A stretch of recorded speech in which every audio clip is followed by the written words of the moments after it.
La femme est dans sa chambre, à l'étage, en train de se préparer, quand elle entend un grand fracas dans l'escalier. « Chérie, ça va, qu'est-ce qui se passe ?»« Oui, c'est rien, c'est mon manteau qui est tombé. »« Ton manteau ?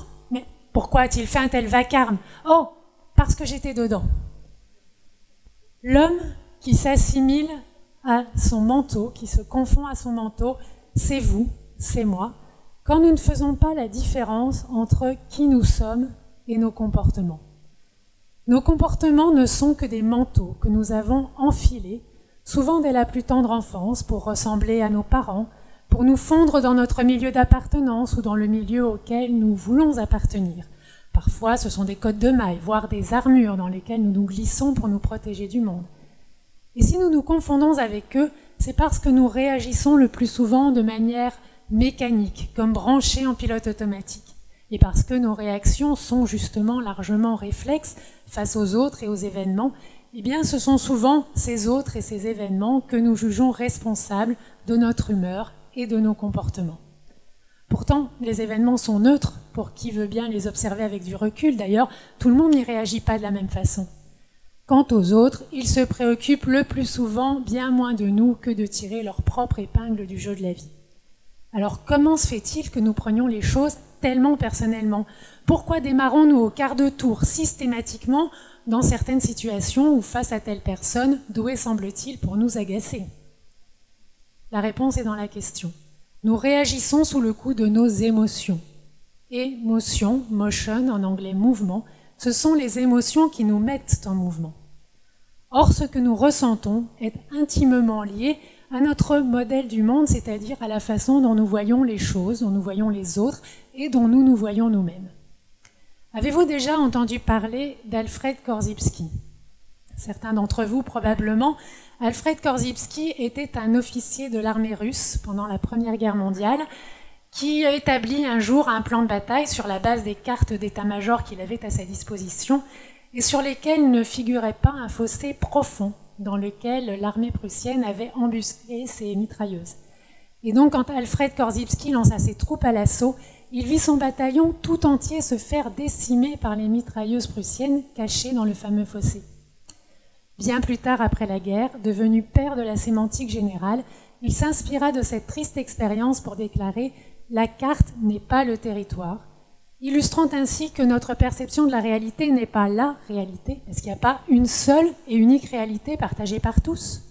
Est-ce que vous et moi, ici, dans cette salle, à cet instant, nous ne partageons pas une seule et même réalité ? L'explication tient en la coexistence de deux impossibilités.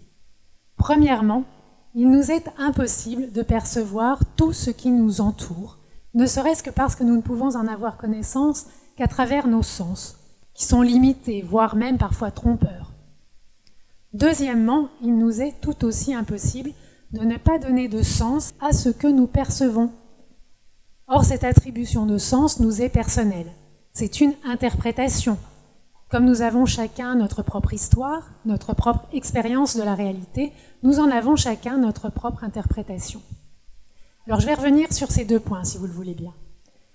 Je ne vous apprendrai rien en vous disant que les êtres humains que nous sommes, nous percevons les informations de notre environnement à travers nos 5 sens, la vue, l'ouïe, l'odorat, le goût, le toucher.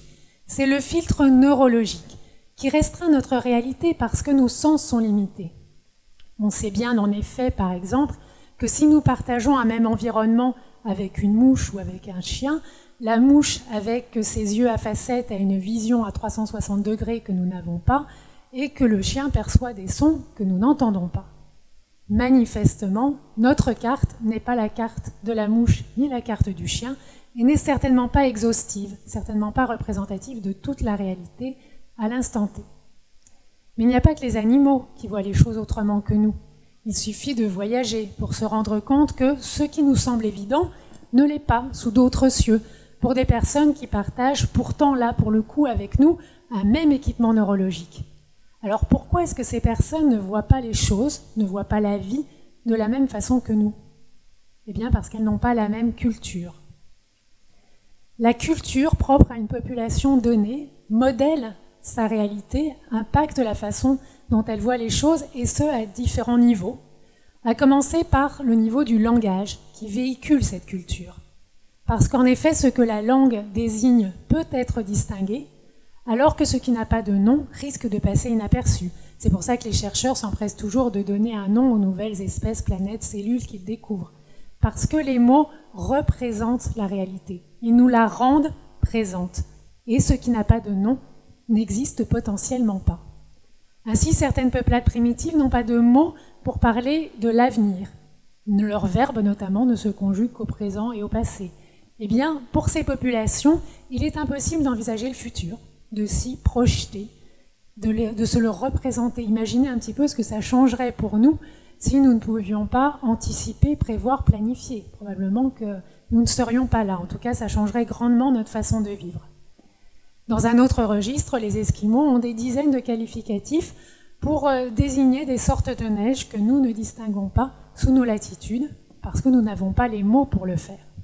Donc le langage, c'est un premier niveau du filtre culturel. Un autre niveau, ce sont les valeurs et les croyances d'un groupe donné qui, bien sûr, impactent grandement la façon qu'a ce groupe de voir les choses. Et puis à l'intérieur d'un même groupe, il y a encore d'autres influences, comme la famille et la religion.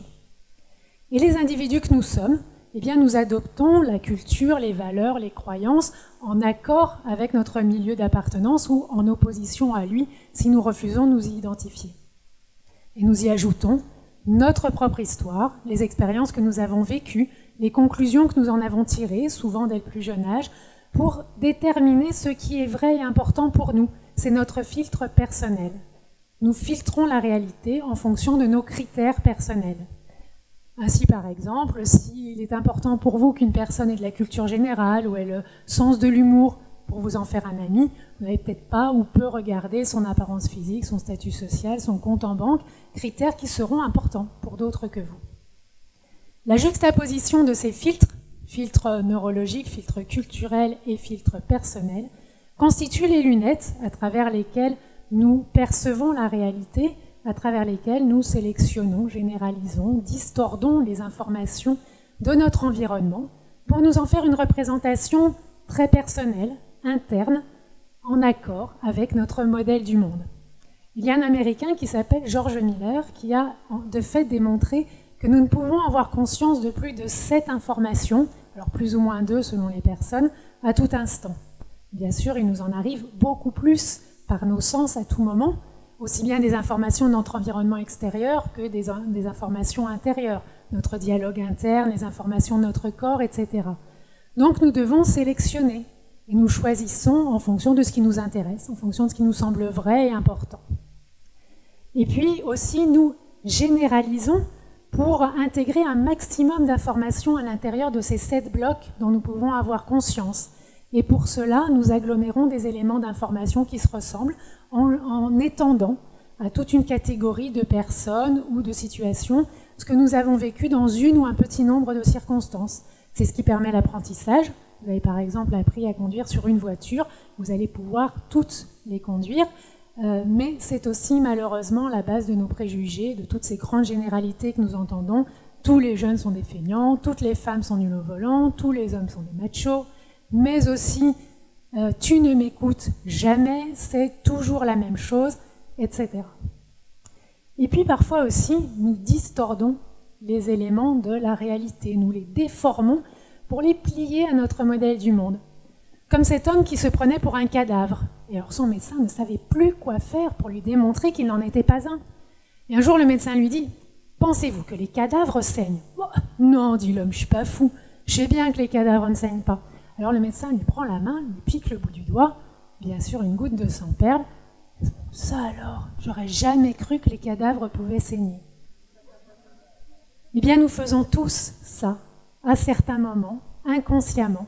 Nous distordons la réalité pour la plier à nos croyances. D'ailleurs, vous avez sans doute tous déjà eu de ces conversations où votre interlocuteur vous soutient « Mais j'ai jamais dit ça !» Et pourtant, vous êtes persuadé de l'avoir entendu, parce que vous êtes convaincu que c'est ce que l'autre pense ou devrait penser. On voit bien en tout cas que filtrer et processer maintes fois, notre perception de la réalité non seulement n'est pas la réalité, mais qu'encore elle nous en éloigne, tant de notre réalité externe, de l'environnement qui nous entoure, mais aussi de notre réalité personnelle, Parce qu'en effet, c'est la façon dont nous percevons et interprétons les choses qui génère les émotions qui nous mettent en mouvement et qui déterminent donc notre attitude dans la vie. Il n'y a en effet aucune raison de ressentir une émotion ou telle émotion plutôt que telle autre face à un événement, à moins d'avoir donné à celui-ci un sens particulier. Illustration, on vous fait un compliment. La logique voudrait que vous vous en sentiez flatté, heureux. Mais si vous avez la conviction que les gens ne sont jamais gentils gratuitement, eh bien, vous allez vous demander ce que l'autre attend de vous. Vous allez guetter dans ses mots, dans son ton de voix, dans les mimiques de son visage, des signes de sa duplicité. Et vous allez ressentir de la méfiance. Si votre croyance, elle est plutôt que vous ne méritez pas le compliment, vous allez peut-être le voir comme de la moquerie, interpréter le sourire de votre interlocuteur comme de l'ironie, et vous allez vous sentir vexé, blessé, voire en colère. Une même situation, des réactions différentes. Et donc, quand on pense que ce sont les premières qui génèrent les secondes, on fait un raccourci qui omet tout le processus interne, souvent inconscient et en tout cas très personnel, de perception, interprétation et émotion, qui est en réalité à l'œuvre, et qui est l'accumulation de valeurs, de croyances, et en bout de course de comportements pour faire respecter ces valeurs et ces croyances, tous fruits de notre culture, de notre éducation, de notre histoire personnelle, tous manteaux, pour reprendre mon analogie initiale, que nous avons enfilés, souvent dès le plus jeune âge, pour imiter nos parents et nos modèles. La bonne nouvelle, c'est qu'un manteau, ça se retire. Même si vous l'avez adopté pour une très bonne raison au départ, si aujourd'hui il ne vous convient plus, vous pouvez vous en débarrasser. Parce que ce n'est pas qui nous sommes profondément. Ce n'est que conditionnement. Nous ne sommes pas nés avec toutes ces couches de croyances et de réactions réflexes. Il y avait d'ailleurs une publicité qui passait il y a quelques mois à la télévision, dans laquelle on demandait à des jeunes « Montre-moi comment c'est de courir comme une fille, de se battre comme une fille, de jeter comme une fille. » Et on y voyait d'abord des adolescents qui mimaient une fille un peu chochotte, soucieuse du regard des autres.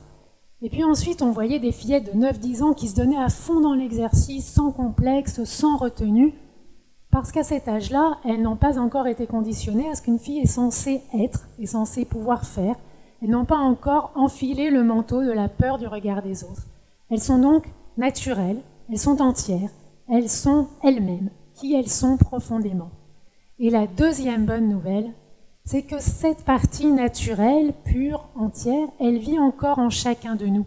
Et que donc nous pouvons nous retrouver nous-mêmes, nous pouvons retrouver la cohérence entre nos comportements et qui nous sommes, en revenant à notre processus, pour cette fois non plus accuser les faits, les situations, les événements, mais peut-être remettre en cause la façon dont nous les avons perçus, ou la façon dont nous les avons interprétés, ou la façon dont nous avons cherché à respecter ou faire respecter ce qui est vrai et important pour nous dans cette situation. Dans tous les cas, vous l'aurez compris, la solution est à chercher non pas à l'extérieur, dans les faits, chez les autres, même si c'est souvent plus facile, mais de chercher la clé là où elle se trouve vraiment, à l'intérieur de nous, quitte à devoir pour cela explorer nos zones d'ombre et ne pas faire comme cet homme qui était à la nuit tombée en train de fouiller du regard le trottoir sous un réverbère. Arrive un passant qui lui demande s'il a perdu quelque chose. « Oui, j'ai perdu mes clés. »« Attends l'ami, je vais t'aider à les chercher. » Et les deux hommes se mettent à chercher, jusqu'à ce que finalement le passant demande « Mais tu es sûr que tu les as perdues ici, tes clés ?»« Ah non, je les ai pas perdues ici. Je les ai perdues chez moi, dans mon jardin. » Bah, si tu les as perdues dans ton jardin, pourquoi est-ce que tu les cherches ici? Mais parce qu'ici, il y a de la lumière. Je vous remercie.